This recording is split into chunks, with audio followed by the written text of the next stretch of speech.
Hey there, and welcome to the UkeStuff channel, and welcome to this review of the Flight NUB310 Baritone Ukulele. A lot of things to say here, but the first thing I have to do is sort of do a disclaimer and let you know that I have been doing some work with and for Flight. You can even say that I'm a part of the Flight team at this point with some of the work that I'm doing. So therefore, this is just kind of a declaration that you do have to watch this review with the mindset that I may not be able to completely stay fully objective in this review, even though I think I'm doing so, just so that you as a viewer can make sure that you understand that. Now, that said, there's a really cool side benefit here with this review, and I'm going to share that with you in just a second. So this is the Flight NUB310, as I said. That means it's their natural series and it's a baritone. This is really the model series that started off the company. They've changed from time to time to change things. For example, this one has a walnut fretboard and a walnut bridge to deal with the CITES restrictions that were on rosewood that are no longer. So you've got that. They've added a strap button and other things. But ultimately, they've done small little corrections along the way to make the products even better. Well, one of the things that this instrument has always had is GCEA tuning, like a tenor or a concert or a soprano. And a lot of baritone buyers buy one of these and then the strings are not only high G, but they think high D, but then they try to tune it and it's just the tension is way too high. Well, that's because at the time when this model was invented, the baritone ukulele was not as popular as it is today. The baritone is growing massively in popularity, which is part of the reason why I just designed a course to get people going on baritone. There are more baritones available today than ever before. But as always, Flight is willing to examine their models and see what they can do to improve them. So as they get feedback that players would like DGBE tuned, they sent me one and asked me if I could try some other strings on it. So I'll be trying some Dario titaniums on it later. I can make a video of those too. Some Aquila, these are your normal Nile gut baritone, low D strings. And then also I'll be trying the Dario ukulele, their Nile Tech, their Nile Gut version, and seeing how they work out with this. Ultimately, this is your standard 30-inch baritone with a 20-inch scale length from nut to saddle, and it's going to handle those strings just fine. It's going to be fun to hear what it sounds like. I only have one other baritone. I don't play a lot of baritone other than what I do for tutorials and so forth, so it's going to be fun to be playing around with that. So also, that will help other owners of the NUB310 to have an idea of what other strings they could put on. And I think after I'm even done with these strings, I'll probably move to Living Water Strings by Ken Middleton, because again, I like all fluorocarbon strings. I'm not a big fan of wound strings. So this again is that NUB310. And what we're going to do in this review is we'll look at subjective issues, then look at objective data, and then I will come back with a conclusion. So let's do that. First of all, cost. This lists at $119. You can probably get it less than that in the United States. There are some older versions of this being sold by a prior distributor that are even less. Still the same cool, good instrument that it always has been. In terms of value, if you look at the competition for an in-store ukulele, now there are some brands that sell only on Amazon, and they're very much bargain brands. You can probably find those for less. But when it comes to brands that are sold through a distributor, through a store, which is Flight's heart, they want the local music store to succeed and continue, and therefore they want distribution to local stores. This is going to be very affordable compared to some of the other name brands that you might know about. So with that, you get your ukulele and its strings, of course, and you get a rather nice Flight bag. And that goes back also to the beginning of Flight. They've included a bag with every Flight instrument since the start because they thought, what do people really need? Now, you don't get a tuner, you don't get extra strings, you don't get a strap. However, you do get a strap button. So if you want to order a Flight strap, which they do make, you can do one, and they actually even sell a little headstock lanyard. If you want a strap button on the instrument up here, you're going to have to do that yourself. But thankfully, as a silver button, that's easy enough to do. So the value compared to other products and what you get with the bag and the instrument and everything else is quite good. So I would say that you are definitely getting more value than the cost. more value than the cost, especially compared to other in-store instruments. Let's talk about the build quality. Overall, the instrument itself is, from the outside, is generally flawless. There is a slight flaw that I'll show you, and it's not a major one, but it might drive somebody with OCD crazy. If you look, the side position markers are not level on the side. So that first one is very low, the next one's high, and they kind of vary in the actual creation of it. Now, there are lots of companies that don't even put side markers on at all, so realistically that doesn't bother me, but if you were somebody that was really obsessive about details, you'd want those completely in the line, even though it's that little bit of space to work with. On the external aspect, that's it. Otherwise, it is perfect. Sound hole rosette looks kind of cool, and I do like the headstock with the deer on it. That makes me think of a little bit of a Germanic influence, which is kind of fun. So let's take a look at some more things here with it. Let's take a look at the inside and see what's going on in there. All right, let's take a look at the Flight NUB310 Baritone Ukulele. We're going in through the sound hole. And now we're looking at the back. You can see there's some extra glue here and there. You'd never see it without sticking a camera down here.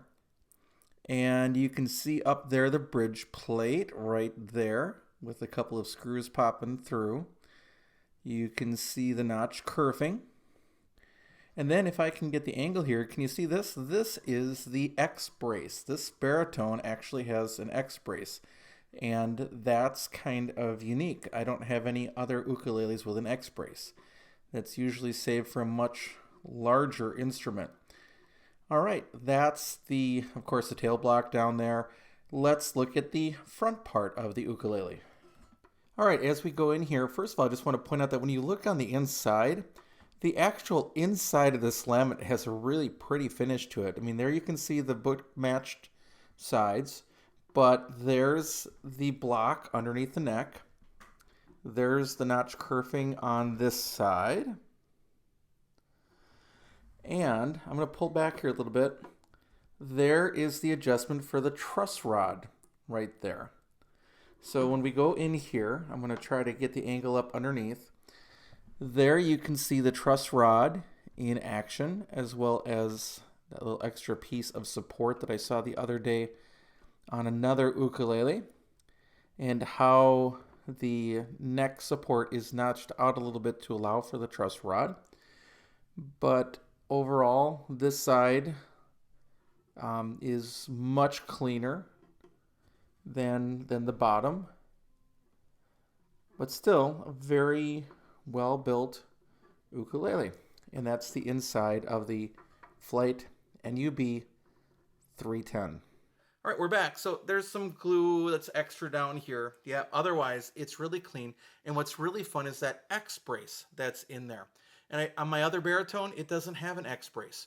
I don't even think it has a truss rod, whereas this one does. So you get the truss rod, you get the X brace, all for really an affordable amount of money. I like it. So build quality overall, very, very good.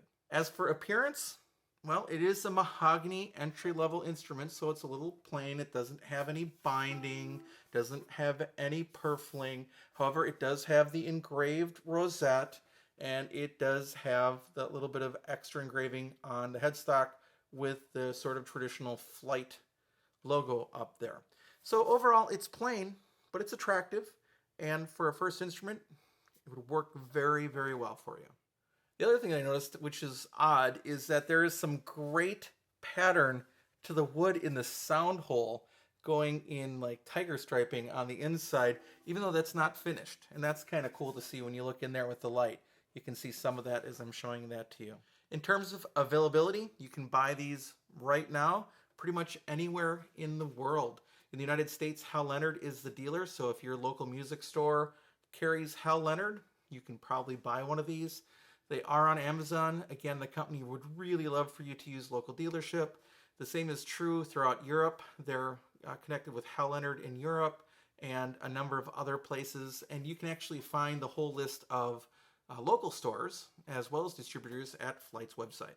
In terms of playability, let me refer to my demo playing, which there were a few quacks being played. That wasn't a buzzing fret or anything. That was my inability to do a couple of things. First of all, again, my favorite scale is concert, so I'm happiest in concert. So this is a much bigger stretch, for example, to play an F minor than it is on my concert. So not necessarily pressing with enough pressure.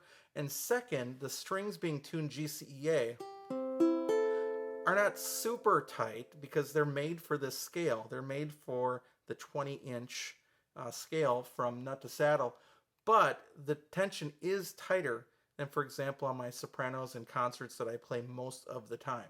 So just keep that in mind. So in terms of playability, overall, it's really good. It's a much bigger reach for me, not only with a 38 millimeter nut, but the neck is a C-shaped neck, and it's not any thicker than usual. In fact, it's actually a little thinner than some that I've tested lately, but that extra space in there makes it harder for my hands to get around. So all I'm going to say is that if you like playing baritone, this is probably going to be generally pretty comfortable to you. You might want a little bit flatter profile in the neck, but I think it'll be comfortable for you. If you are a person that's used to playing sopranos or concerts, maybe even tenors, you're going to find out that it is a little bit larger to play. And that's not a bad thing. It's just different. And I would need to spend a lot more time getting comfortable on this instrument to actually take advantage of that extra space. Now let's talk sound. It is really hard for me to compare sound on this because in my brain I have my other baritone and what a baritone sounds like. So every time I play this, I get surprised by the fact that it's reentrant and it's so high. It just throws me for a loop every time I play it. So to those people that have owned NUB310s or bought them and been surprised that it was GCEA, I understand. I get it as a person that owns a DGBE linear tuned baritone. I know where you're coming from. Now, the good news is that strings are inexpensive, relatively. If you buy extra strings to changes to DGBE and this instrument, right now, you're still at a cost savings over what you would pay for a similar package from a competitor in a music store. So that all said, understand that my ear isn't 100% used to hearing this high tone on a baritone. So overall, it's a good tone.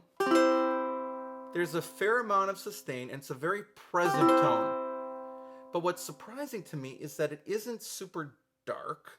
It isn't, it certainly isn't trebly. It's very mid-range to my ears. Even the sustain is that note, is that E is the one that seems to be sustaining the most on the instrument. Where a lot of times when I'm playing a laminate ukulele, those lower notes really sustain. So it's interesting. We're going to check this out more in a second with Tonal Energy Tuner. But again, decent sustain, nice sound. And I don't know if you could go wrong with a relatively thin laminate instrument, even with the X-brace, but with that much territory, that much real estate to resonate, I don't think you can go wrong with a sound instrument. So I'm going to be really interested to hear what this sounds like with DGBE strings on it as well. Now, one of the things that I like to do is to take the instrument to Tonal Energy Tuner and see what it is doing with the harmonic energy. So once I play a chord, it allows us to see what's sustaining, what frequencies are being hit. So let's just take a look at it a few times. Here's myself playing the C chord. You can see that it lights up across the spectrum right at first.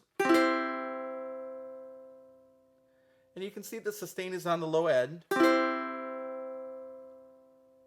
But as I'm hearing mostly on that will be the E above middle C. So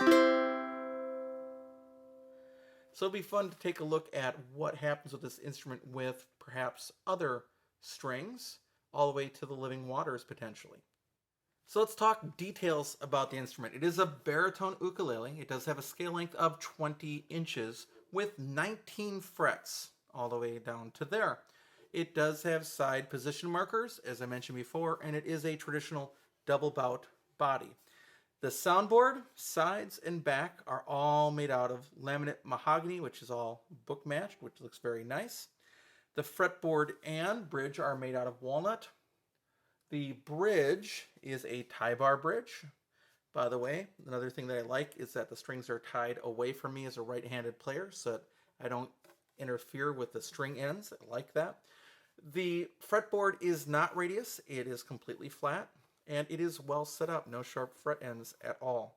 The nut and saddle are bone, and that's a big selling point for flight on these instruments. It is not a compensated saddle. The finish is satin, as you can see. The overall length is 30.125 inches from tip to tail, not including the strap pin, and it weighs 1 pound, 10.7 ounces, so it's heavier as you would expect a baritone to be, and it's generally pretty well balanced along the way.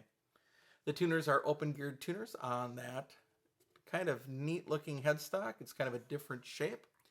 The action at the first fret is less than 0.5 millimeters, and the action at the 12th is 3.0 millimeters. So from personal preference, I might potentially take down the saddle eventually just a little bit, but it is definitely within tolerance. The nut width is 37.89 millimeters, so basically a 38 millimeter nut.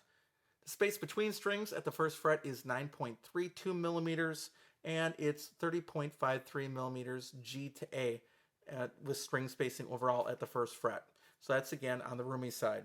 The depth at the third fret surprised me a little bit. Even though you get that wider neck, it's not much deeper. In fact, it's actually a little more narrow than some others that I've tested lately. So from the top of the strings to the bottom of the neck, it's 21.89 millimeters, which is actually pretty narrow considering I've seen much thicker even on smaller scale ukuleles.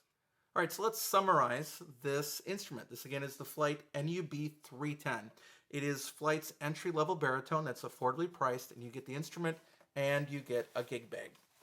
The big surprise is probably the tuning again for most players. It does come in GCEA reentrant tuning rather than linear DGBE tuning.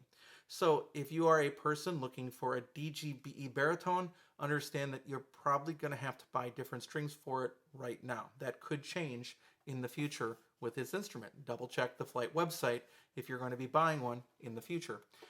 Overall, it's a great ukulele. It's put together well. You know, there are some real minor detail flaws such as some uneven side marker dots and a little bit of extra glue on the inside. But other than that, it is really quite lovely of an instrument, and it comes with the X brace and the truss rod as many baritones do. I don't know how many come with that X brace, but it doesn't hurt the sound at all. It doesn't hurt the sustain, doesn't hurt the tone quality.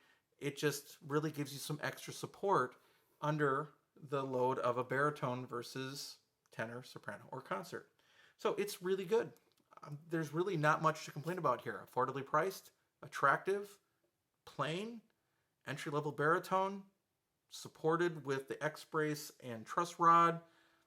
What's not to like? So I rate ukuleles from a rating of 0 to 5 ukuleles. Considering this one, considering that it's an entry-level mahogany laminate ukulele, knowing that that's what you're looking at, knowing that it has the X brace in it, knowing that it has the truss rod, knowing that it comes with a gig bag at a really affordable price, it's a good instrument. There's really nothing to dislike here unless you're looking for a solid top instrument or a solid instrument or an instrument with electronics. And in that case, this isn't the baritone for you. But for a lot of other people, it's a very passable baritone. Just be aware again of the string issue for now. So what would I rate it? I would rate this one as 4.5 ukuleles. And again, you can take that up or down a half ukulele and still be within my tolerances of what I think of an instrument. It's really nice. It's really a nice baritone. My first baritone that I had was nowhere near as nice as this. So it's very nice to see an option for people that are interested in getting into the baritone at a not bad price from a music store in their community. All right, thanks so much for watching the video, and I will be back soon with some more Uke stuff for you.